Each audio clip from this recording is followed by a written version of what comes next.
Colorado is always mentioned at or near the top of any list when it comes to providing the talent and skill needed for successful business ventures.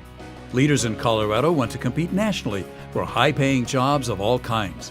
But for many living in Colorado, it simply isn't a fair competition, and many can't even get in the game. If we laid asphalt like we lay broadband, then the Front Range in Denver would have, all their highways would be 2-3 feet thick, and you'd get out of Castle Rock and drop down to a single track dirt road. And that's kind of what we have in Cortez, right, at least from the private standpoint. I think that we found that most of the large incumbents have relied on their copper infrastructure and maybe to a lesser extent on cable, but we really haven't seen any investment in fiber. We have maybe 25% of people in Montezuma County that work from home, and so the ability for them to do their work out of their home is paramount to their quality of life and in their economic sustainability. And then we have larger companies like Osprey that are literally global companies that are trying to operate out of Cortez as well. Well, Osprey was not located in Cortez in southwest Colorado because of its technology base. It had many other drivers. It was located there primarily to be close to the mountains, close to the canyons and mountains where we designed and used our product, but principally because we built our product for many years in southwest Colorado when we tapped into the Native American sewing skill base that was there. So it so happened that we had an economic reason to be in southwest Colorado, but of course we were running a real business as well. One thing that we simply had to have was strong internet access, fast speeds to support the growing technology requirements of the company. Osprey and Cortez worked hand in hand in developing their internet access and internet speeds. And I have to say, we were a driver. We pushed it hard. But I compliment Cortez for being a strong receiver of the message and themselves making a commitment to expanding internet access and internet speeds. We had a lot of trenching going on in those days, but in return for that, we had great internet access, or at least it was growing over time, and demonstrating to ourselves and the city that that investment was paying off because we were growing, we were paying more taxes, we were hiring more people, and it was all because we were creating great product, but we had an operational platform behind it that could receive, store, and ship product and take orders, and all of that demands a strong technology platform, including fast internet access.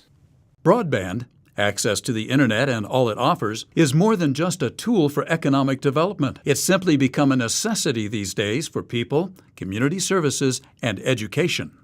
They were really hurting in the Plains section of our state as far as high costs per meg, and little to no service because they couldn't afford what they needed.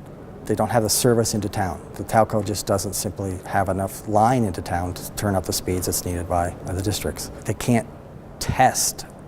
They can't all watch the same video at the same time. They can't all use the same applications all at the same time. They have to schedule how and when they can use those internet-based services. Or they simply just don't use them because they don't work. We were a large enough consortium that we were able to bring in a vendor who didn't have a shop set up in Colorado at all. They came from the East Coast.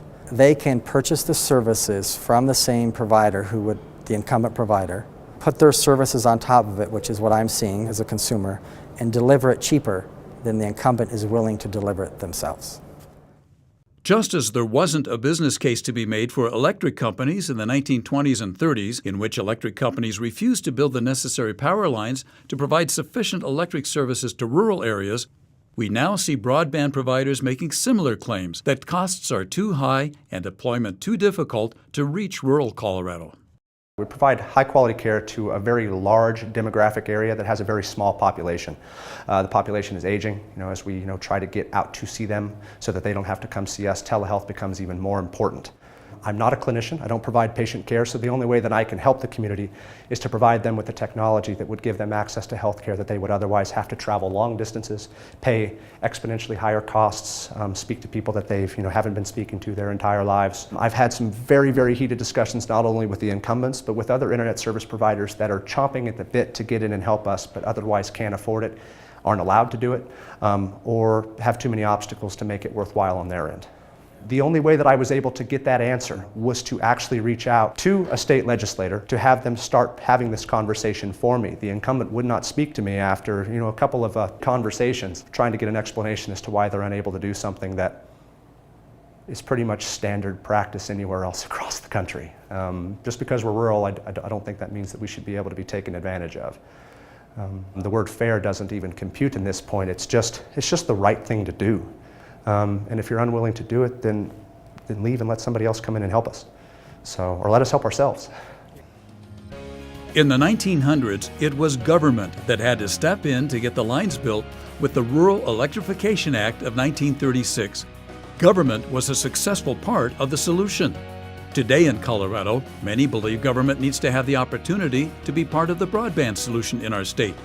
But outdated, obstructive legislation and a vocal lobbying effort by the telecom industry continue to put Colorado further behind, preventing even public-private partnerships, and stagnating our ability to compete and provide some of the basic needs and services most states enjoy.